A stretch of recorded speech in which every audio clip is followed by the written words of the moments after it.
views expressed in this show are those of the authors and do not necessarily represent the official policy or position of the Department of Defense, Department of the Navy, or the U.S. government.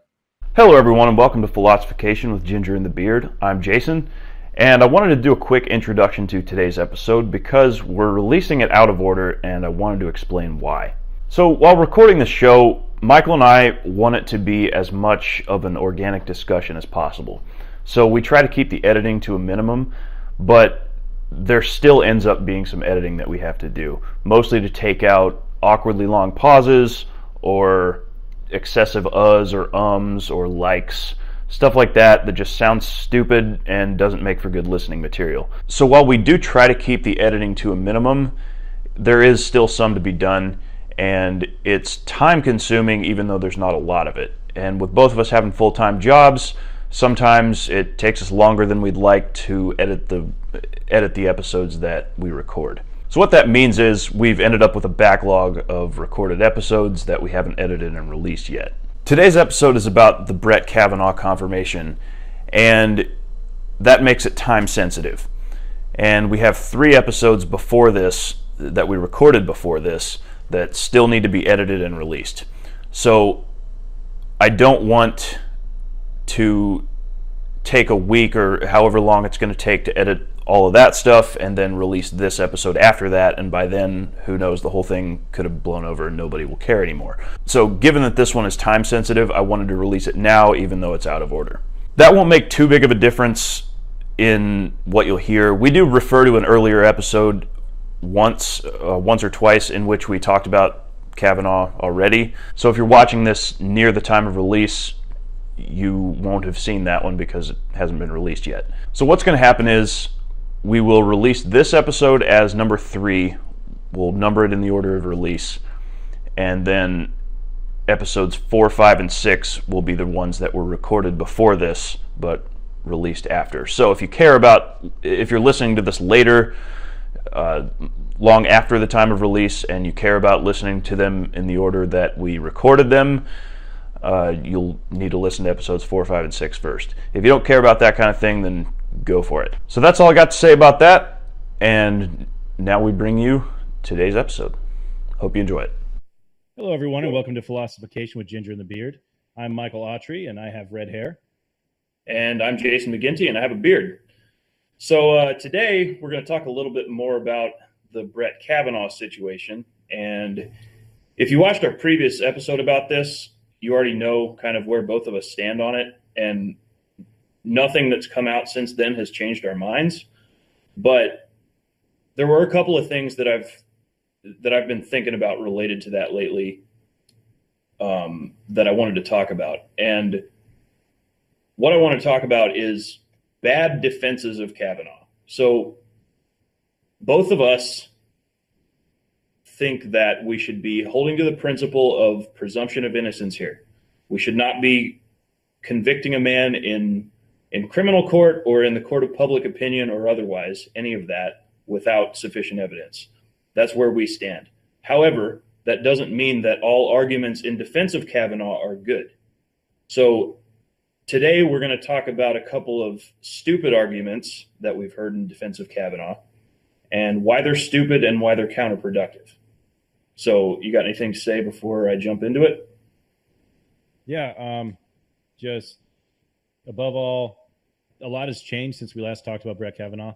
When we talked about him last time, the first woman to bring allegations her name wasn't even out yet. It was just Senator Feinstein had put out that there was some talk of sexual assault, and then I think some New York Times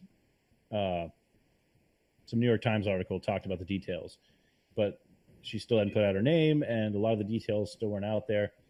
So even though a lot has come out since then, I absolutely stand by everything I said. We basically called bullshit. Yeah, same here. I still think it's bullshit. I would love to know the truth, but my bullshit sense is tingling. It's horrible timing in the 11th hour, and I know people try and pretend that doesn't matter. The political gamesmanship is obvious, and it doesn't make it untrue, and I am interested in if it's true or not. I'm just saying my default position when it's political gamesmanship is I'm not so sure. So I need some convincing, basically. Yeah, same here. Um, so I'm going to jump into the first stupid argument, stupid defense of Kavanaugh that I want to talk about. And so to kind of lead into this, there's a couple of things that I've learned about arguing and persuasion in the past few years from my own experience arguing with people and also from listening to people who are way smarter than me argue with people. And super important rule of persuasion is don't claim more than you have to, and especially don't claim more than you know you can prove. So we're gonna talk a little bit about burdens of proof. So the whole reason Kavanaugh has the upper hand in this situation is because the burden of proof is on the person making a positive claim. Christine Blasey Ford claims that he sexually assaulted her. It's on her to show that that's true. The default position on that is disbelieve it until you have sufficient evidence to believe it. I mean, you can even believe it, right? You can even personally believe it, but that can't mean anything, right? Right. That can't come of your belief, you know? Like if you said that you were raped, you know, which is very likely because you're beautiful. Thank you. If you said that you were raped and you told me that, I would just believe you right off the bat without any evidence because you're my friend, right? But the world shouldn't take my word for it, you know what I mean? Because I believe you. Like my opinion means nothing, but that's what my opinion will be, right? Right. Yeah, so for those of us who aren't personal friends with the person making the accusation, the burden of proof is on the person making the claim. And that goes for a rape accusation or any other claim, any other positive claim. I mean, we're both atheists. I mean, it's the same for a claim about the existence of God. So at least I see it the same way, but that's beside the point.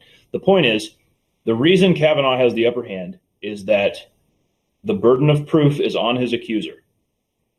That's the only thing that needs to be said in his defense. Anything more than that is unnecessary until evidence comes out that supports the accusation. And when that evidence comes out, it can be responded to. But until that evidence comes out, that's the only thing that needs to be said in his defense. Now, the defense that I want to talk about is a guy named Ed Whalen, and he's the president of, the name of the organization is slipping my mind at the moment, but it's some Washington, D.C. think tank. We could look it up if we really care. But he came out with a defense of Kavanaugh. And what he did was he sent out a series of tweets. And among this series of tweets, he put out a picture of a classmate of a high school classmate of Kavanaugh's, put up their pictures side by side and said, these guys look alike. Maybe it was that this other guy was the one who actually did the assault and Ford mistook him for Kavanaugh. So this is stupid. Number one, it's unnecessary. You don't have to do it. So don't claim more than you have to. Right off the bat, we're making a claim that we don't have to make. And why is this important? It's important because that thing we said about the burden of proof on the person making the claim, you just adopted a burden of proof onto yourself unnecessarily. You don't have to do that. You're taking on something that you are then responsible for proving. If you're going to claim that and expect anybody to believe you, you have to support that claim with evidence. Yeah. I don't think he can do that.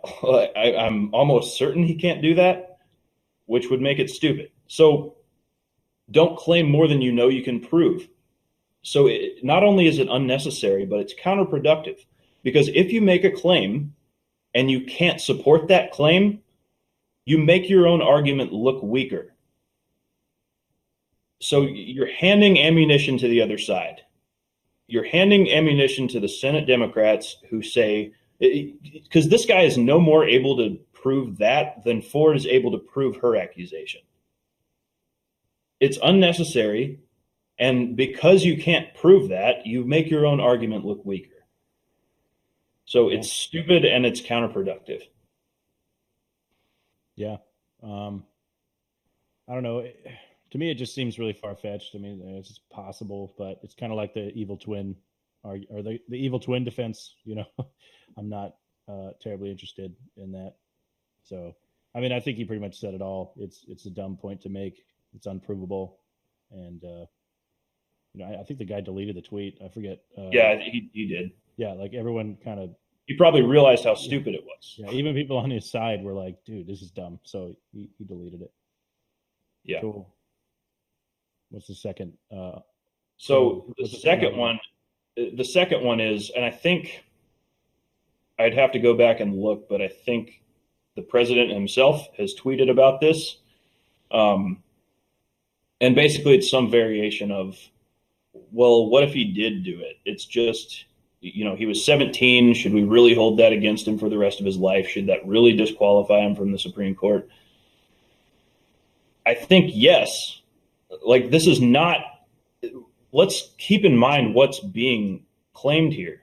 Like, it's not a guy got drunk and awkwardly hit on a girl. It's not one of those. And it's not someone had sex and then regretted it and later decided it was rape. It's not one of those. This was attempted violent rape. Like, if this is true, as claimed, then I think it absolutely is something that should follow a person for the rest of their life. I don't know. That's just my opinion, but I think it's dismissive to say that he was just a kid when he did this, so it's fine and it shouldn't disqualify him. Yeah, we all do dumb things when we're young, but we're talking about attempted forcible rape. If it's real, again, I don't think it is, but if it's true, this is why exactly what you're saying is so important.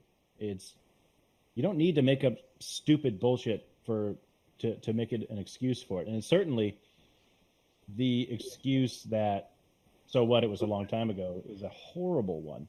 And because the only excuse you need, or the only reasoning you need, is prove it.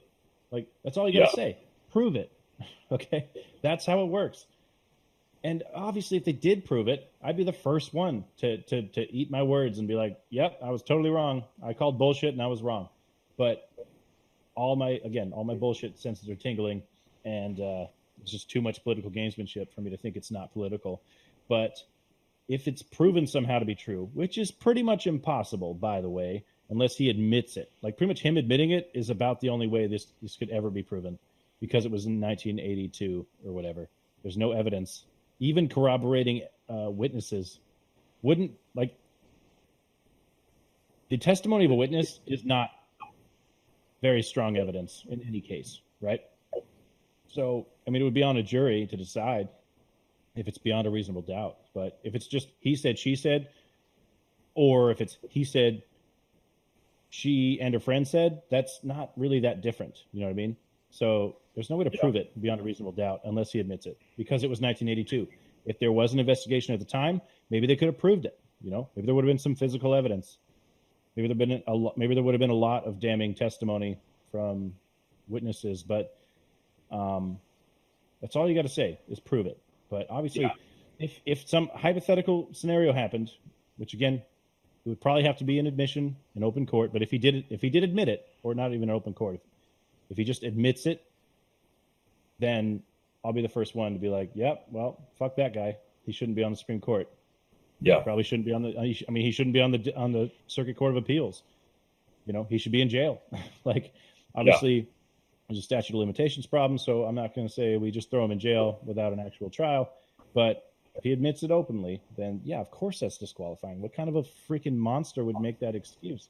Like, seriously, if you're that, even if you're like a conservative and if you're really pro-Trump, if that happened, Trump would just pick another one. Like, you don't have to treat Kavanaugh like you do Trump. You don't have to defend him no matter what happens, including if he admits that he attempted to rape somebody. That's such a weird, unnecessary place to be. Trump and pick another conservative judge, and you can be happy like either way. Like, yeah, and this is especially counterproductive because what is the stereotype that the far left has of right wingers? Like, they don't care about women, they don't care about sexual assault. So do you want to play right into that stereotype? Then keep saying stuff like that.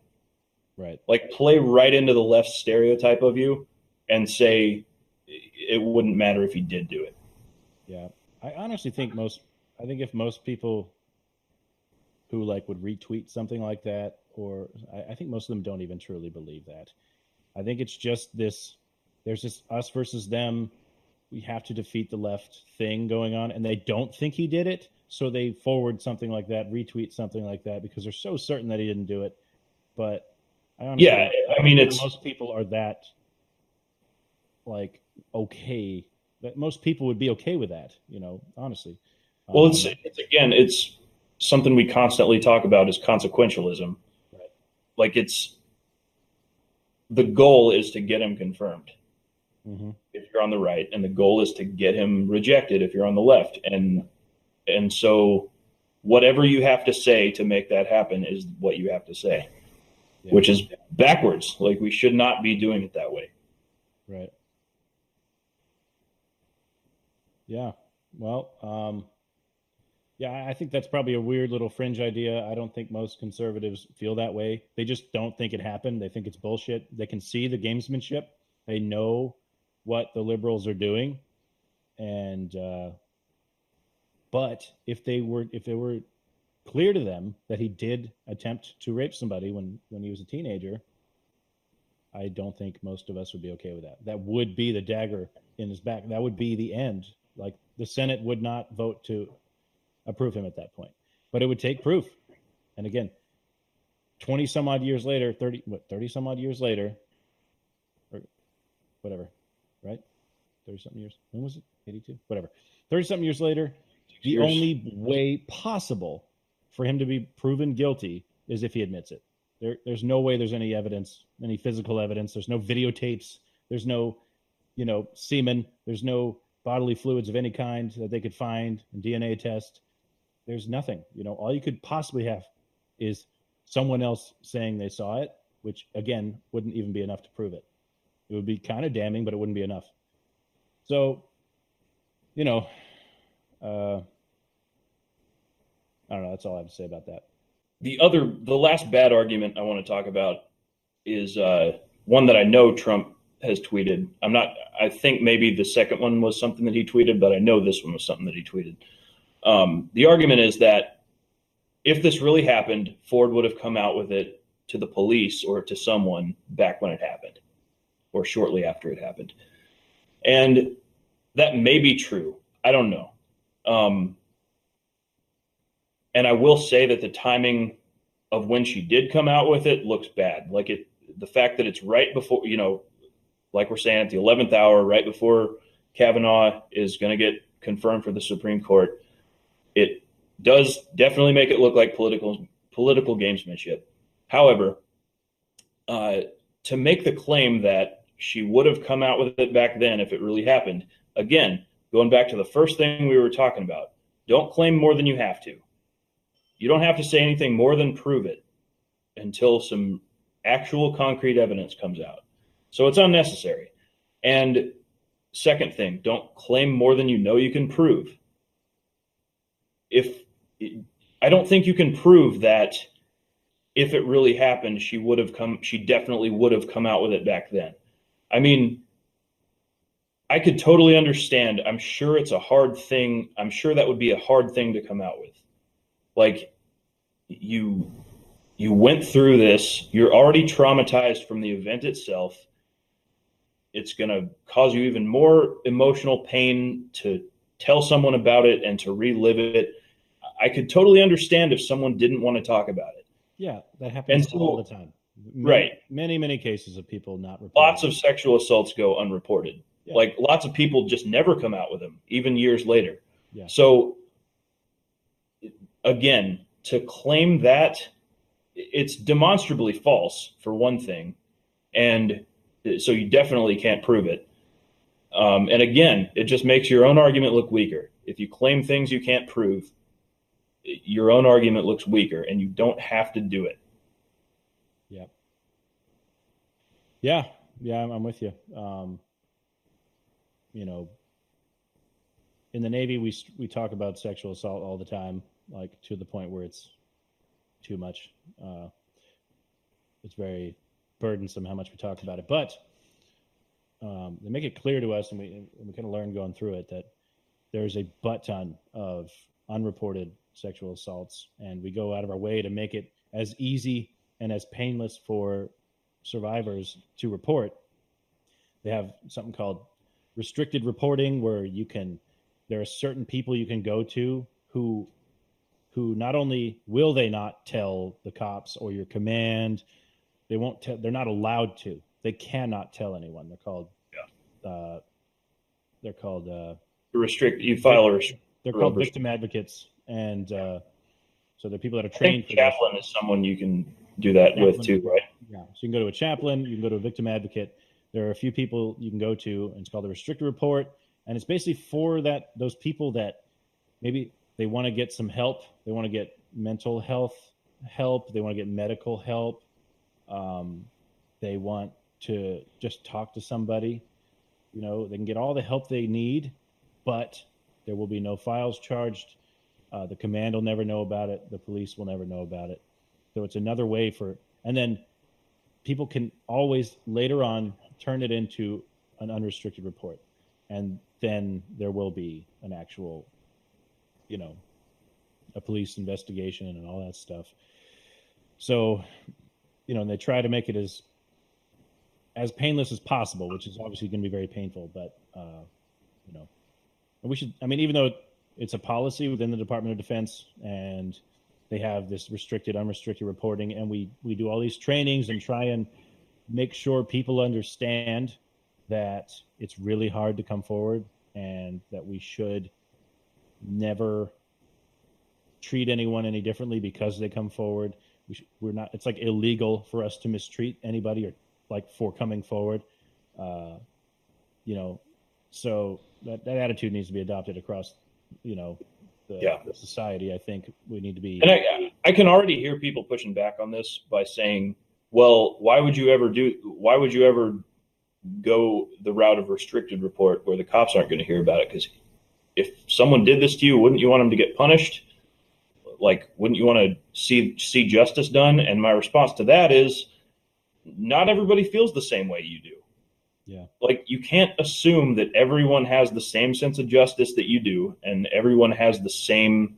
For someone who hasn't been through sexual assault, I don't think you can even say that you would do that in that situation. Right. Like, I don't think you know how you would react. And you can't just make that assumption that if someone went through this, they would just do it because they'd want to see justice done. Right. And even if they do want justice, maybe the conflict isn't they don't care about justice. They don't care if the guy gets what he deserves.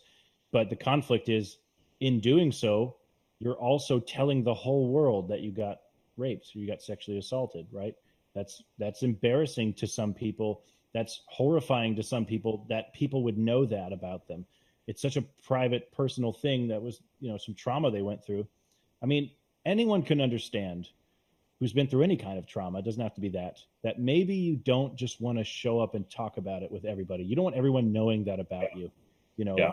So it's nothing I don't think they should be ashamed. They did nothing wrong. I'm not saying they should, but shame is a big part of it. Some of them maybe eventually come around and do come out with it, as long as it's within the statute of limitations. They can actually do the unrestricted thing. But I think that's the conflict there. They might want justice, but they don't want their reputation to change.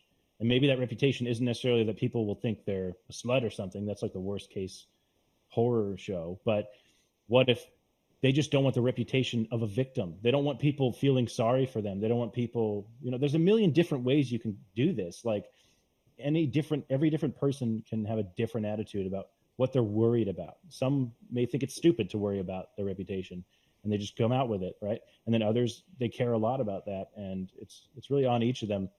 And that's why in the Department of Defense we have that, policy. We have a way for them to report and get the help they need, even if they don't want anyone to know about it. and nobody will except that one person who's sworn to secrecy. It won't get out. Their friends won't find out. Their colleagues won't find out. And if that's more important to them, then they can do the restricted report or whatever. Right. So, and actually, to kind of on this subject, while it is a personal choice, it is completely a personal choice if you were in that situation, whether you would want to come out with it or not. But it is a trade-off, right? Like it's a personal decision, and each person who goes through that has to weigh the pros and cons for themselves. But if you don't come out with it, you cannot expect justice to be done. Right. Like that's just the reality of the situation. Yeah. If you have to choose, do you want to come out with it and take the chance of your reputation taking a hit and going through all that an investigation entails for the chance of seeing justice done? Or do you want to not go through all that and not expect to see justice done? You can't have your cake and eat it too. Yeah. Like it's just a reality because, again, you have to prove things. Yeah, that's the cold, hard fact of the matter. And it sounds harsh, but that's the fact. So I think it's bullshit to say, well, why didn't she just come out in 1982? Or shouldn't she have come out in 1982? I would never say that. But what I will say is that if you wanted justice, you should have come out in 1982. That's the trade-off. That's not nice. That's not PC, but that's the fact. You can't, because especially with sexual assault, the farther out it gets, the more difficult it is to prove. That's why statute of limitations exists. It's not evil people who want bad guys to get away with shit. They want you to come forward for any crime, and they want you to come forward and report it so that they can prove it. The longer away it is, the harder it is to prove. You know what I mean? That's the reason for statute of limitations. You make it impossible. So they're trying to encourage people to come forward. And if you don't, that's fine. That's a personal choice. But like you say, that's the trade-off. Them's the breaks, right? Justice can no longer be served because you missed your chance, right? That's harsh, but that's the truth. So that's the scale that you have to weigh. Do you want justice? And that doesn't make you a worse person. It's just a fact. Right. Yeah. So I would never say, well, why didn't she do it? Or she should, she would have come forward, obviously, that doesn't disprove anything that she didn't come forward. It doesn't disprove anything, but what it does is make it impossible to prove it. Yeah. So, and the statute of limitations is one reason why, first of all, the FBI won't investigate. Besides the fact that it's a state crime, the FBI they're not just a horde of people that just do the bidding of the president and the Congress. Their job is to investigate federal crime. This is not a federal crime. Attempted sexual assault is not a federal crime. If it happened in Maryland or wherever, then it's a Maryland crime. And the Maryland Bureau of Investigation can do something about it. But anyway, and then, so the statute of limitations is at least one reason, and there's a good reason for it. People who can't see, you find little examples, and there's just another consequentialist versus principled stance. You see one example of statute of limitations being an issue, and it's sad when that happens. When people want to come forward and they want justice, but they pass a statute of limitations, it's a dangerous thing to get rid of statute of limitations. Yep. So, I mean, I want rapists to be behind bars too. I want any criminal to get what's coming to them. But again, the longer you wait, the more impossible it is. And you can't expect to have it both ways. You can't wait 30 years to come forward and also expect justice. Now, if she really was raped, or sorry, if this is a real story and I was her and I didn't report it at the time, I would totally do what she did and come out and say, wait, that's the guy that did that to me. I don't want him to be on the Supreme Court. I would have done it. I mean, if it were true, I would. So my whole point is that's bullshit when people say, oh, if it was real, she would have done it forever ago. No, if you put yourself in her shoes and you could somehow empathize with whatever reasoning she had to not report it, right? Right. So a couple givens here that you have to accept for this hypothetical. First hypothetical, it actually happened. The second hypothetical is she didn't want to report it for one reason or another. And the third hypothetical is she found out this guy she hasn't seen in forever. She probably never knew much about or thought much about, like where he was in his life or whatever. You find out he's being appointed to the Supreme Court. Wouldn't you, at that point, say something to somebody? Right? So, Yeah. I mean, that doesn't delegitimize any of it, the fact that she didn't do it back then. So that's a bullshit argument. Yeah. Again, coming back to the only thing that you need to say, the only thing that anyone needs to say in Kavanaugh's defense is prove it. Like, demonstrate it. Show me the evidence. Exactly. I think the reason I wanted to talk about this, and the reason I wanted to talk about stupid arguments in favor of your own position specifically, is because I think it's important to, we always talk about making your decisions based on principles and not on consequences. So I think it's important to point out stupid arguments that your own side makes. Right? Like, I think in order to call yourself a principled thinker, you can't be making stupid arguments.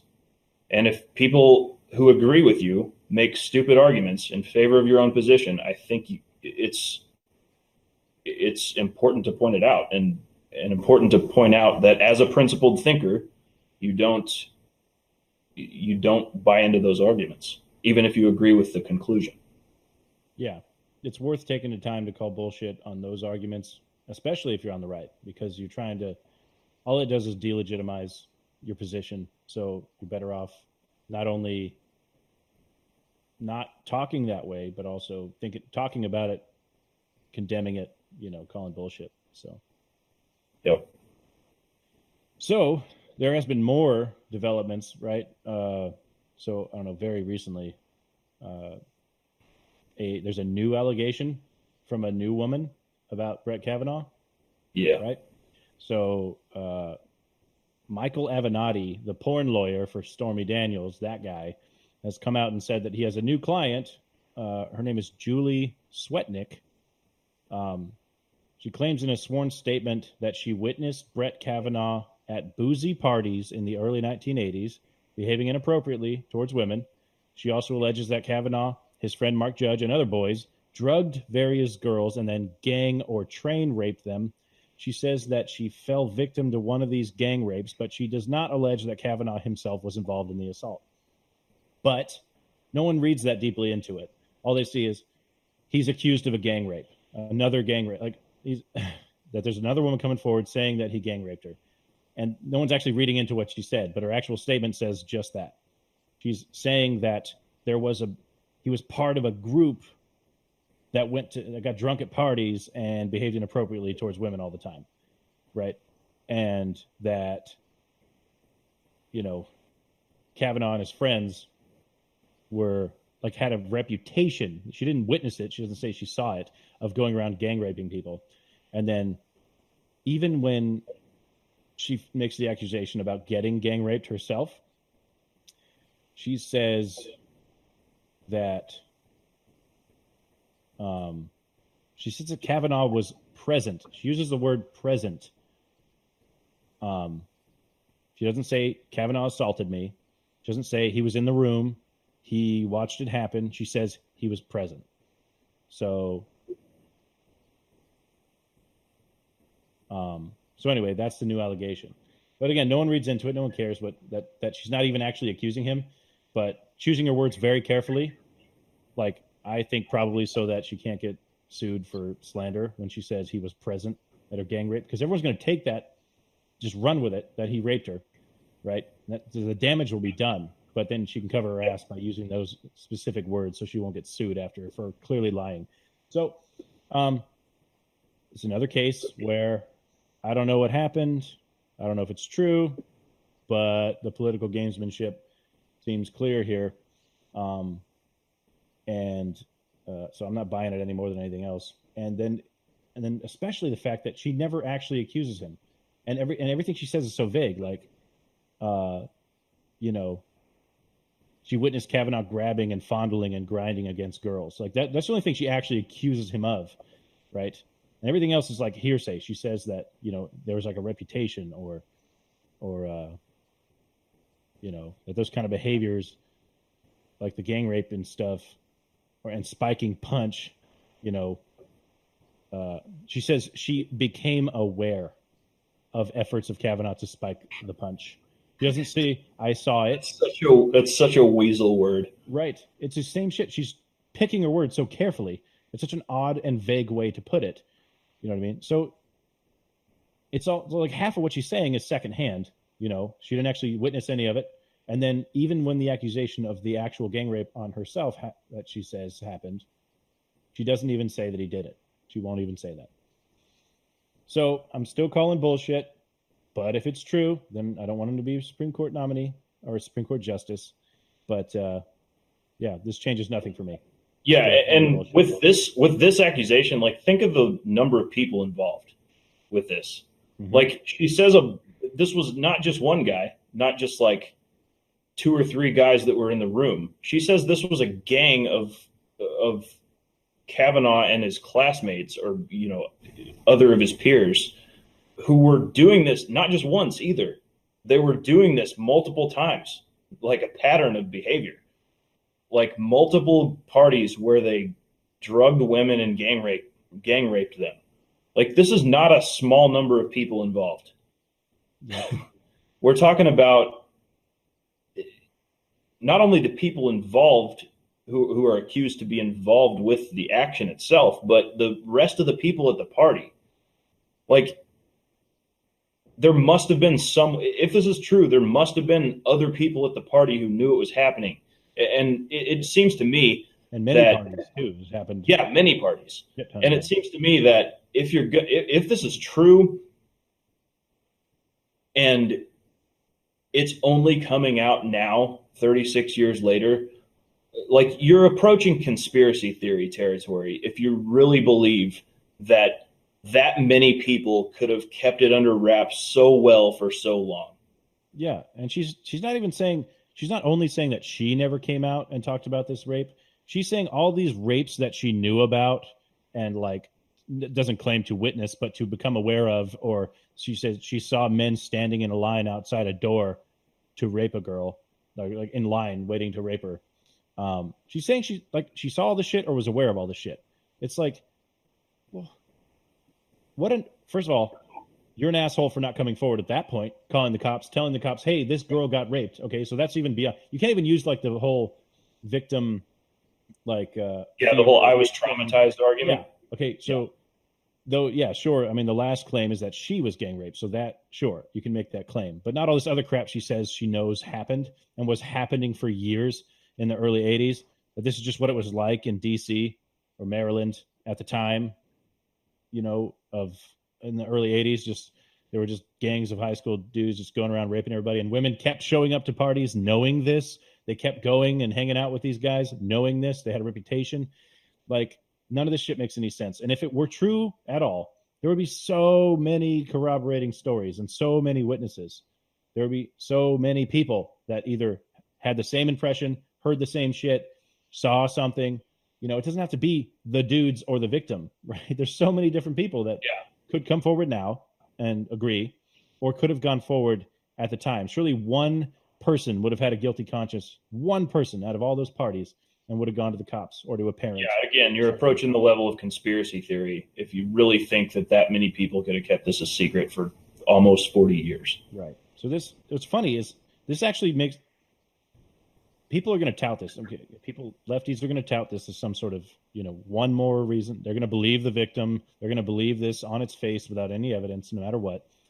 But from just a strictly, I'm going to say unbiased standpoint, I'll say it. I mean, I really am. I'm calling bullshit because it sounds like bullshit. But besides that, my principled stand is that he's innocent until proven guilty. My principled stand is prove it, right? But so from that standpoint, this actually makes their case weaker, right? This weakens their side, right? Like they'll just keep throwing out shit, and this is bullshit, And then the way that they're using it, like now some people are trying to delay the Senate, or the Senate Judiciary Committee is supposed to have a hearing with the other victim, the old one, right? And Kavanaugh. So they're finally doing it. They're supposed to do it tomorrow. And now they're talking about we should delay it, right?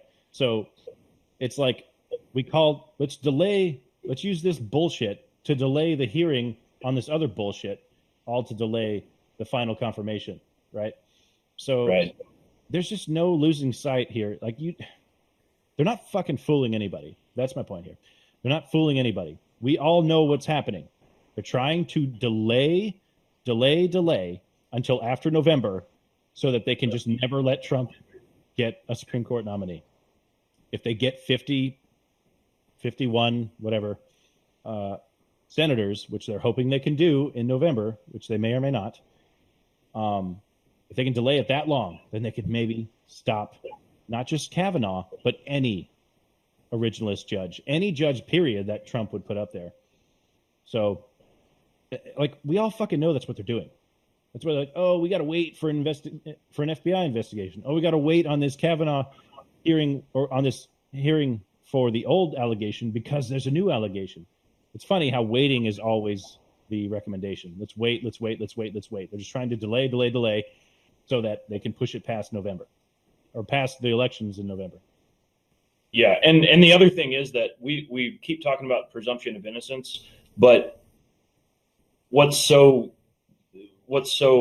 insidious about this situation is that even if you hold to that principle of presumption of innocence, it's still working.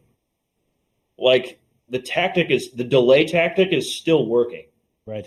Like he would be confirmed by now if it hadn't happened. So it's working. Even if he is found innocent by the court of public opinion, and even if everybody does hold to the principle of presumption of innocence, it's still working. Like the delay tactic is still working. Right. All it takes is an accusation. Yeah. Yeah, this is really frustrating. And this is like, we were talking about before we recorded, and I was thinking, God, why didn't we record that? But what's most important to me is not specifically whether or not he did it. That is important. Don't get me wrong. But there's something more at stake here, right? It's not just about this one guy and whether or not he gets confirmed or whether his life gets ruined. Right? That is important, whether or not he did it, whether his life gets ruined, whether he gets confirmed. Very important. But there's something more at stake here. And that is, what's more important than if he did it is, can you prove he did it? Prove it, right? That's an important standard to have. If we just waive that this time, again, this is less about what truly happened and what didn't happen, and more about what can we prove happened. That is more important. There's more at stake than this. We can't give in to the terrorists and just let them win. We can't, even if he doesn't get convicted of anything, he never goes to trial, nothing ever real comes of it, and all that happens is he doesn't get the Supreme Court nomination. Without shy of him admitting that he did it, and then he doesn't get the Supreme Court nomination, then we just caved into the terrorists. All that actually happened was he was accused. The truth is, unless he admits it, we will never know the truth. We never will. All right? I think there's plenty more about the second allegation that probably could be disproved, really, because of the way she words shit. But the first allegation especially, we will never know what happened unless he admits it. Because, like I said, it's impossible to prove it. Now, that may be a sad thing. That may suck, because if he did it and we can't prove it, that really sucks. But if all it takes to ruin someone's life is an accusation, there's much more at stake than just him. There's much bigger consequences. Yeah. Again, the principle is more important than the consequences of this one case. Like right. We have principles because there are bigger consequences at stake. Like if we can set the precedent that a mere accusation is all that it takes to ruin someone professionally, then there are going to be worse consequences down the road because of that. So to be clear, when I say the terrorists, I mean the mobs out there, the swarming mobs on social media and the trolls. Figuratively speaking, the terrorists. Yeah, it's figurative, but I also wanted to point out I don't mean the woman accusing him. I mean the social media mobs, the bandwagon jumpers, those people. We can't give in, right? The people that are so willing to ruin someone's life without any evidence, we can't give in to that. That is a horrible precedent that we're setting. That's a horrible standard, and I'm terrified to live in that world. Yeah. Nobody wants that. No matter how much they pretend they do, that's just because they're consequentialists and they don't want him to be on the Supreme Court. Yeah. So I think that pretty much covers it. I mean, until tomorrow when someone else comes out with some accusation that he was, abusing puppies and, raping everybody. So probably best friends with Michael Vick. Yeah, Brett's friends with Michael Vick. So, yeah, give it a day, give it 2 days. It'll be even worse. But I really do just hope that, again, because unless someone's going to accuse him of rape very recently, that's something that can actually be proved, that's within the statute of limitations, and then we can have a real trial. Shy of that, he's not going to admit it, so there's no way to prove it. So let's just fucking put it to a damn vote and approve him. Just approve him. Right? It's too late. Like, there's nothing that can be done now. Like, nothing the FBI can do will change anything. Nothing that the Senate can do will change anything. They're just trying to delay it, and we're letting them win. By them, I don't mean one side of the aisle. I mean this mob. Okay? We're letting the freaking mob win. Consequentialists. Yes. So it's time to just hold the vote. And who knows? Maybe enough Republicans will be sickened enough by this whole thing that maybe one or two of them won't vote. And then if they don't, then he won't get it. But let's put it to a damn vote. Either approve him or don't. So if they don't, we can pick another one and get him in there before November. Get him approved. There are plenty of other good options, by the way. Pick a woman this time so it'll be harder to bring sexual assault charges against her. Yeah, they should have done that in the first place. I forget her name. She was like the female that was in the top 5, and she also happened to be awesome. Like, but she was like Catholic, and she was going to have a lot of problems with the left. But you definitely, not definitely, but it'd be very hard to accuse her of sexual assault. So, yeah. All right. Well, I think that about covers it for today. Yep. Your hair looks super red today, by the way. Thank you. Maybe it's the I'm not going to say pink. The salmon shirt. Maybe that's what it is, or the lighting. Maybe. Or just really awesome. Brings out your eyes too. Oh, shucks. Well, you look fuzzy. You need to get a new camera. But I will say, just as a little housekeeping, that soon, I can't say when, I'll be leaving on a mission, and I won't be back for a while. So you're gonna have to hold down the fort. Yep, this will probably be uploaded while you're gone. Yeah. So Jason, for those listening, he may end up doing something on his own. No pressure. If you get bored and you want to talk about something just to a camera with nobody on the other side, feel free. But don't you dare cheat on me. There better not be anyone on the other side talking back to you. That's not okay. But anyway, so I'll be gone for a few weeks. And but as soon as I get back, I may not even have any signal. I may not be able to find out. I may not even know what the hell happens with Kavanaugh. I might get back and find out that, we have that nobody got confirmed, and now we have a Democratic controlled Senate, and we will never have a 9th Supreme Court justice until 2020. So a lot can change in all that time. So I'm sure we'll have a lot to talk about. And when I get back, we'll have a lot to talk about. But yeah. And when I get back, I'll fill you guys in on the details and tell you where I was and what I did. It's actually pretty cool. I'm pretty excited. That's it for today's show. Thanks, everybody, for tuning in. So if you're watching on YouTube, please hit the subscribe button below. If you're listening on any of our other audio platforms, please make sure you subscribe.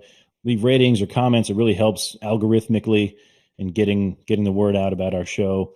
If you like the show, please share it with your friends on social media. Please like the Philosophication with Ginger and the Beard Facebook page. And please make sure you comment down below. We really want to engage you guys in free and open conversation. That's really the whole point of doing this. Thanks again for listening, and we'll see you next time.